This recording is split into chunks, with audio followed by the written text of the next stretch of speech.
This is a disaster. You'll never get the smell out. Great.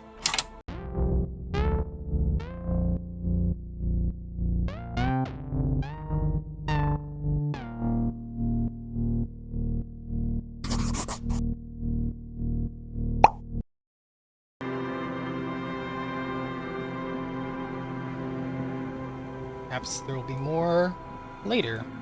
Now we have to figure out how to get up here. This way? I presume?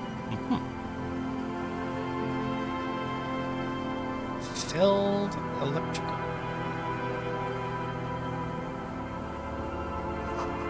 Bars cover these long, dusty windows. Don't worry, Mikael. You'll learn all about it. Let's see what they're looking at, and then we'll talk to them. You see, a once bright mural towering above you. The signage has peeled off over the years, but you can still make out Feld Electrical R&D. A slogan used to intertwine with the loops a long time ago. Now, only a shadow of peeled letters remains. It says, "Tomorrow is just a whisper away."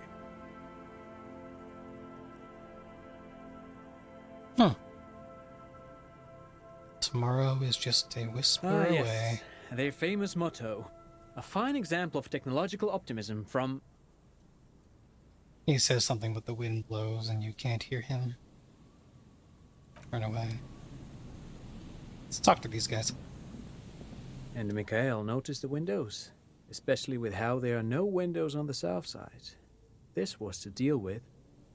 A blond man stands next to his son, pointing to the weather-worn ruins. He sees you approaching and smiles. You, officer, come to investigate the historic subtext of West Martinaise? I was just telling my son about this building. Not many people appreciate the historic significance here. Very rich in hypertext.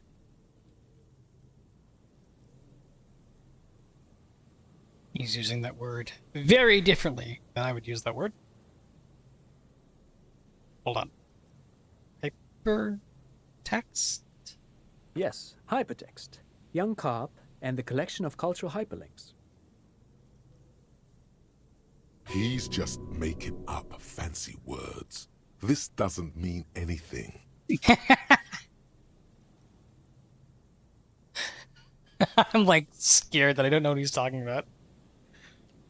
Wait, what was that about the windows before? Yes. So, Mikael, they had to deal with monitor glare, especially in the summer. They still had vector monitors back then. That was 49 years ago. So they didn't have windows on the south wall. Okay. Alright, you were talking about the building. Very important. Mikael, say hi to the officer. He rests his hand on the boy's shoulder. The child stays hidden behind the hem of his father's coat, clutching to his worm-themed coloring book. Mikael's a little tired today. We spent all night trying to run Orbis on his radio computer. Have you heard of it? It's a programming language used in Grad. Quite tricky, but he wanted to play this Grad-made adventure program. We've been getting really into worms lately. Worms. But I assume you're not here for giant worms when there are so many real things to see. Just as I was telling Mikael before, this is where the Coalition landed in '08. We could be standing on what is the most interesting landmark in Revachol West. He points to the building again. This man is your half-brother. You feel it. But why?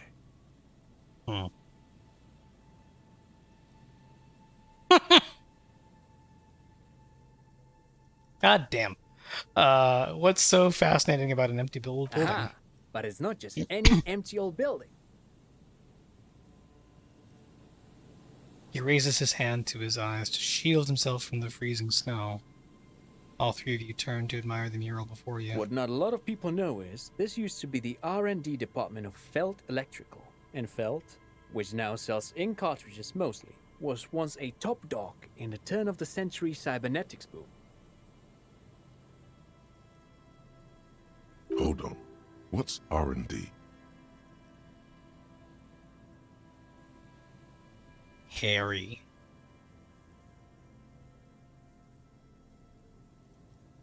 Wait, What's an R&D department? Apologies, it's an acronym for research and development. They don't use it anymore. Really? He smiles brightly, laugh lines around his eyes. You're probably more familiar with RTD, research and technological development. Huh. Look at the building looming It over looks you. old and weathered, with seagulls picking apart its stone and metal carcass. Bushy undergrowth has taken hold of the collapsed rooftop. Some kind of bird has set up a nest on a broken windowsill. Nature's reclaiming. I don't think I've ever heard of this fellow. That's not surprising. Only a vestigial ink cartridge and ferrotape manufacturer remains. He adjusts his suit jacket. They started out as a midway electronics outfit in Königstein 2 centuries ago. After an aggressive move to Revachol, Feld became a global player in the emerging personal electronics market of the pre-revolutionary era. Still, Tricentennial was beating them in business machines. But Feld had an ace up their sleeve, or should I say they were developing an ace up their sleeve? I'm mixing my metaphors here. What was that ace? It was here in Martinaise, possibly in this very building, that they developed prototypes for a tape computer. A tape computer? An elegant folding mechanism of rollers and ferrotape ribbons, portable enough to be a take-it-home solution, revolutionizing business machines, possibly even bring them to the average consumer.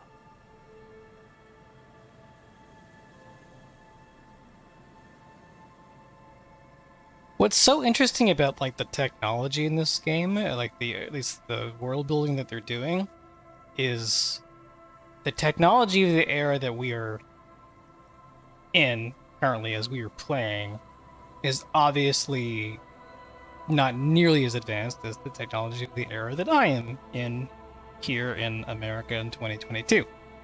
But it seems like they've had a sufficiently advanced level of technology to be considered, like, you know, impressive for a lot longer of their history than we have. Like, if you go back to 1922, you know, computer, the hell is that? But it seems like if you went back, you could go back even farther in Zelbinian time, and people would still have something relatively close to what they're talking about now. Interesting. Which is a feat of engineering even today's giants, Rehm, ICN, and Zam, haven't achieved yet. He grins, admiring the sentence he just produced. What happened? Indeed. What? The revolution! Unfortunately, their Moonshot project never made it to the market. Feld's move to Revachol backfired. The revolutionary government liquefied their assets and expropriated those very advanced prototypes, possibly from this very building, or one of the adjacent ruins. Pauses, pointing to the other building, and then continues. All of this was built by Feld, even a boardwalk. Wild Pines built Martinaise proper as a resort for their middle management. Feld built this side of town for R&D.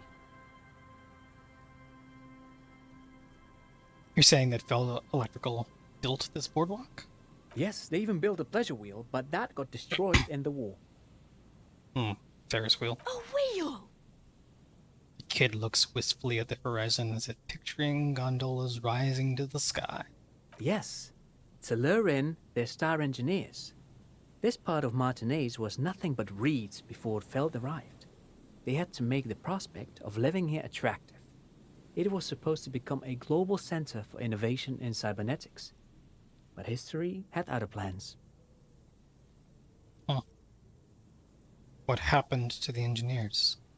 The company people? Oh, I'm afraid it didn't end well for the boys. But this story is a bit too dark for little Mikhail here.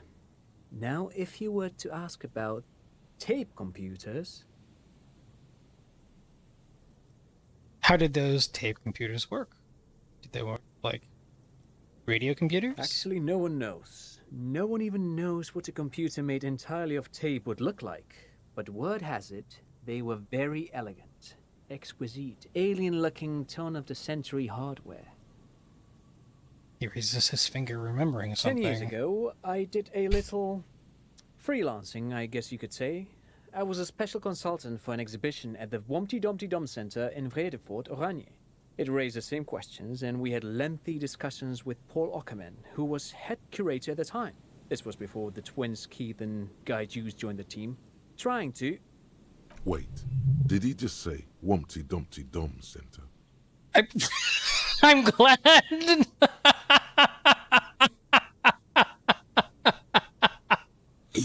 I'm glad that that gets called out because I had the same thought. He did it. He said Wompty-Dompty-Daaang Center, like it's the most natural thing in the world. Wompty-Dompty-Daaang Center. Okay, the Wompty-Dompty-Daaang Center, Paul Ockerman, Keith, and Guy Just, what are you talking about? The Wompty-Dompty-Daaang Center for Contemporary Art. The exhibition itself drew on Lagerman's notion of memory, and so there were some parallels. That's why the head curator, Paul Ockerman, chose to... You're making this up. Hey, is your dad making all this up? In fact, I'm not.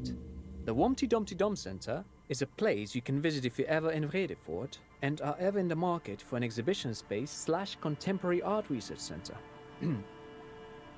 But perhaps I should return to the tape computers. As I was saying, the device itself was very elegant, fragile even. One could write directly on the tape using a special chemical solution. The machine would then analyze the handwriting, perform operations, and project output onto a white screen. It was a beautiful, delicate thing. Cool. Very, very cool. Though I understand the socio-economic causes of the revolution, it pains me to imagine the revolutionaries setting fire to this precious device. But so they did. The Feld playback experiment vanished into the fires of '07. Wait, the Feld playback experiment? Yes, the official name of the prototype. Some sources report it as the Feld playback experience, but those are incorrect. Who is this guy? Why did the revolutionaries destroy it? Who knows? Maybe it was an accident, or maybe they didn't want the technology to end up in the wrong hands. Either way, they're all gone now. All 3 versions of the prototype. Nothing but debris and ashes remain inside that building. He takes a step back. The boardwalk creaks mournfully in the wind. What did the revolutionaries do with those advanced tape computers? I think you just told us they were They burned, used them for military communications. Oh. But also to write and send out press releases. The most notorious example being Le Décret de Mars. What was that? What's the Mars Decree? I mean the radio transmission sent out to news agencies and world governments by the newly created Commune of Revachol on the 7th of March in the year '02. It's a beautiful piece of text, actually. A singer-songwriter I know, Charette, called it a love poem to Revachol on her political concept album, Bon Baiser dans ce Lind. You should read it. Every local library in Revachol stocks a copy of the decree. The world building is so rich. It's really, really impressive. I really hope that in our world, my world, the one I live in, there are more opportunities to just dig in farther and farther, because this one game can't possibly be enough. I tried to get Mikhail to memorize it. Tried to. Someone was much too interested in worms to be paying any attention. And whose fault is that? Trant? The kid takes a peek at the green and silver fern on the cover of the book, already forgetting about this part of the discussion. But of course, what else?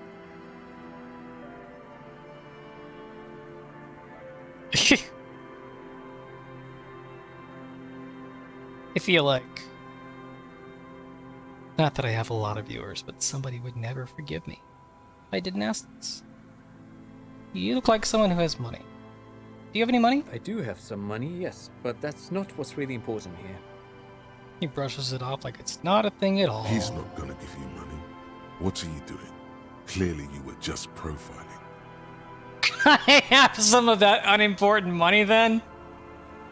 Is a brilliant response. I don't watch your money. I just wanted to see whether my profiling skills were working. Of course, Detective. I wouldn't have assumed anything else.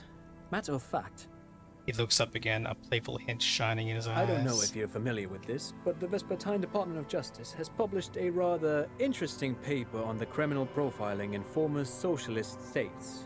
Have you read it? Fuck no. If not, then you definitely should. If not for tips and tricks, then just for theoretical curiosity. Anyway, that's just a little something that sprang to mind. You were saying? Thank you for all the interesting No, information. thanks to you for having me and little Mikhail here to pick your brain. A very interesting conversation indeed. Weird. Okay.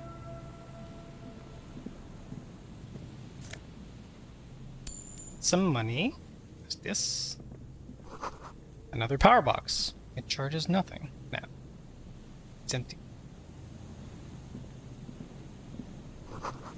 The fence blocks the path. No way on from here. Let's see if we can open either of those things with our pry bar.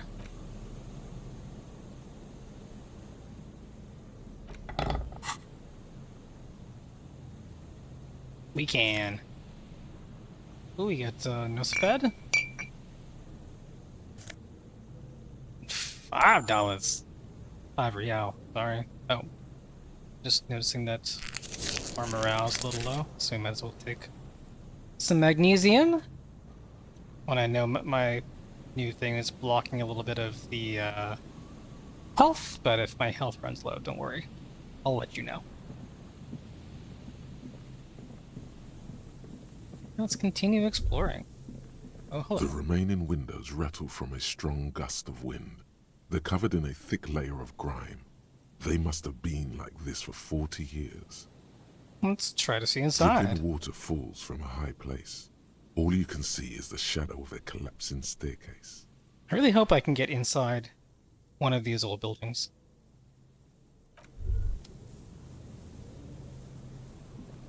That'd be really cool.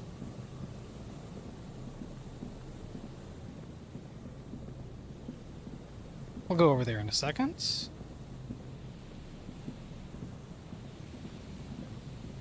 Let's finish walking along the boardwalk here.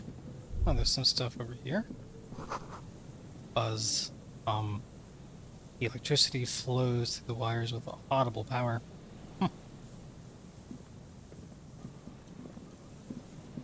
Someone has left an unidentifiable article of clothing on this railing. It smells really bad. Touch it. Take a closer look. It's streaked with dried seagull shit and tangled with pieces of seaweed. A dangling arm suggests that there might be a jacket beneath the crust of filth.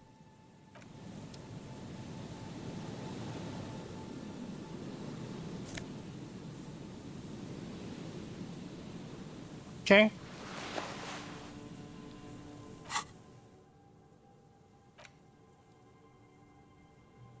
Oh, yeah, the Wompty-Dompty-Daaang Center. It's Wednesday evening and something heinously exciting is underway. People have gathered beneath the billowing roof of an oddly shaped trophy building, sipping wine and exchanging opinions. 29-year-old Wonder twins, Guy and Keith, juiced are the stars of the show, with their bomber jackets and white sneakers. Head curators of this art exhibition. It's the Wompty-Dompty-Daaangiest event of the year, and all the cool kids have RSVP'd. Where are you if you're not there? I wonder if I can do 2 at a time. Let's try it. I can! That's unexpected. Sure. Why not that one? Okay, let's look at this. We can interact with the jacket? This filthy rag has been at the mercy of the elements for quite some time. It's streaked with seagull shit and abnormally stiff from God knows what natural processes. Can't even tell what brand it is. As you hold it in your hands, it makes an uncomfortable crunching sound. Man. How did this jacket get so disgusting? It's a sordid, filthy tale, not for the weak. Are you sure you can stomach it? I'm gonna regret this, aren't I? Think about it. It occurs to you that you're not even holding the jacket itself, but rather the thick crust of jetsam and seagull shit that ensconces it. It smells like a dead sea creature, tangled in grey strands of seaweed. It must have spent quite some time in the water before the tide deposited it ashore. Okay, but what's the crust made of? Somehow, it was carried or dragged to the boardwalk. If not by human hands, then perhaps the feral dogs that prowl the beaches at night.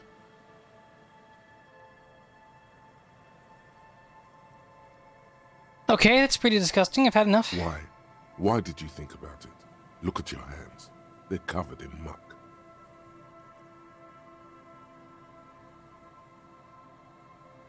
Ew. Now you're just flicking that shit everywhere. This is a disaster. You'll never get the smell out. Great. I'm so glad I did that. Good thing I have more magnesium. Alright, lots of stuff to look at here. Hopefully none of it's covered in seagull shit. Some money and some tear. Alright then. Now we can get into this thing with our crowbar. Quick travel unlocked. Church. I don't even know how to use the quick travel, frankly. Sure, it just eats up some time. Would it? Normally only conversations eat up time. Ooh. Mega Binos prescription lenses. Okay, we'll look at that in a second. Vagrants have recently painted the tarp red. Water drips from it.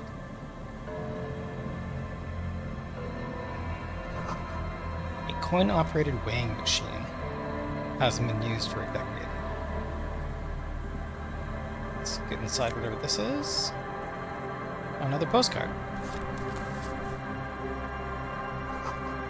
A makeshift roof. Vagrants have tried to make the boardwalk habitable.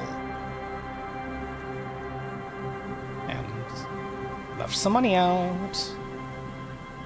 Don't leave your money out, kids. Cops will come by and take it.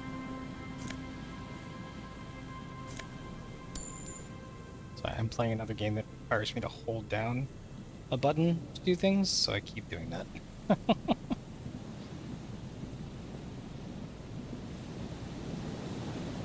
It's another fuel oil can. A big wine canister. It's open and empty. The smell. It's awful and familiar.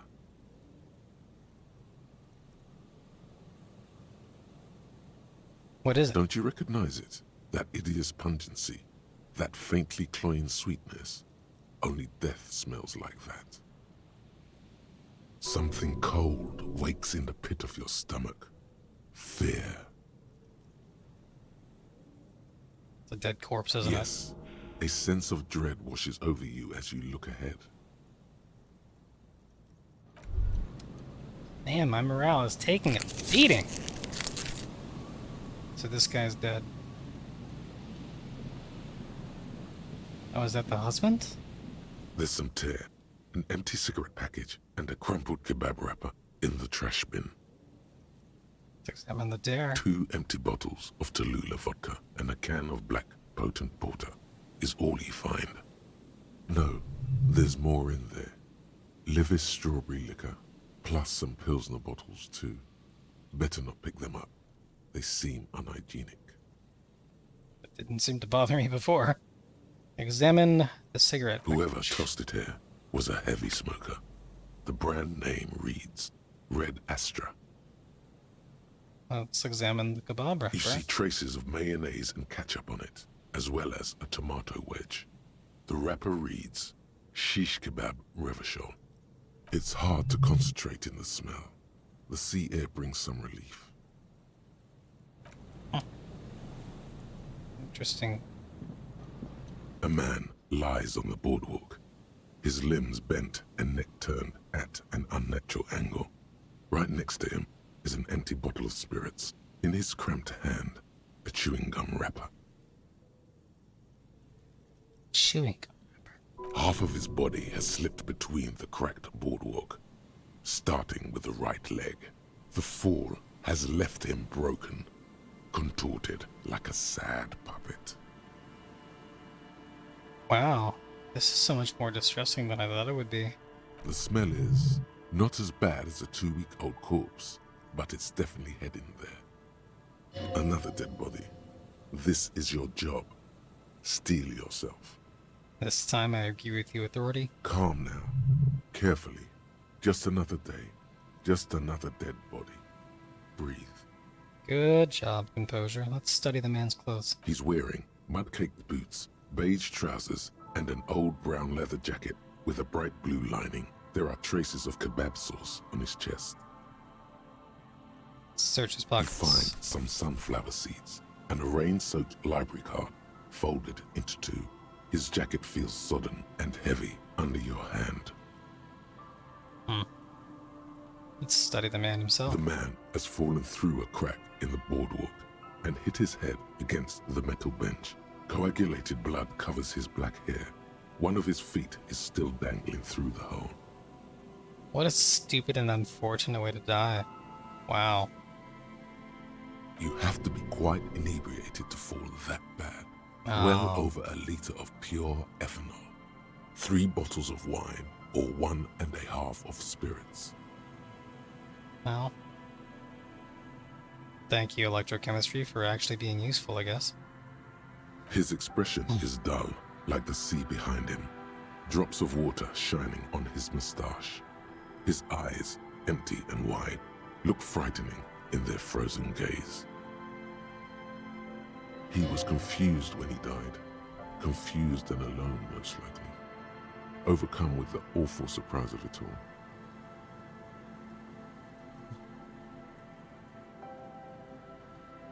Yeah, being a drunk is, you know, not something anyone wants to be, and it's something that we judge people for, despite it being a disease.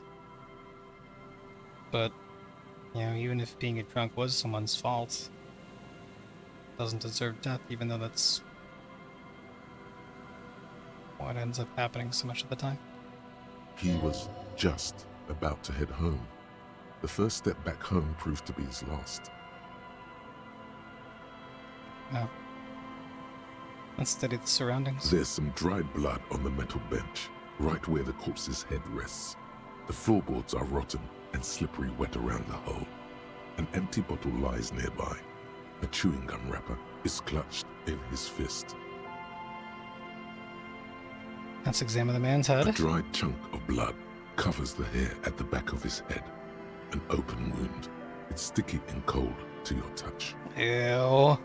This is where he came out of himself, drop by drop, when he was unconscious. It took 3, maybe 4 minutes. What a turn of phrase. Step on the floorboards. They screech under your feet ominously. It's hard to say whether the dead man's weight was the cause of the boardwalk to break. It definitely looks fragile. You see waves churning below. Something cracks beneath your feet. Let's take a look at the bottle. A .75 liter Tallulah vodka with its cap missing. There's hardly anything left inside. Electrochemistry, I swear to fucking God. It's mid-market spirits with a slight touch of menthol. The man meant to enjoy himself, have a good time. Hmm. Electrochemistry is surprising me today. And finally, let us examine the chewing gum wrapper. Grabowski spearmint chewing gum. Green leaves on the cover. The man's mouth is half agape from the terror of the fall. Well, last time I looked into a corpse's mouth, I found some cool shit, so... The blackness of death. Stench.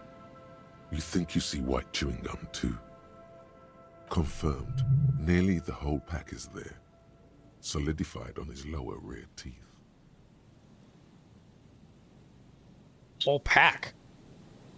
Jesus. The entire boardwalk creaks in the wind as you take a step back. What should I do with the body? First, you need to talk with the lieutenant. Then report back to the station. This is too complicated to handle on your own.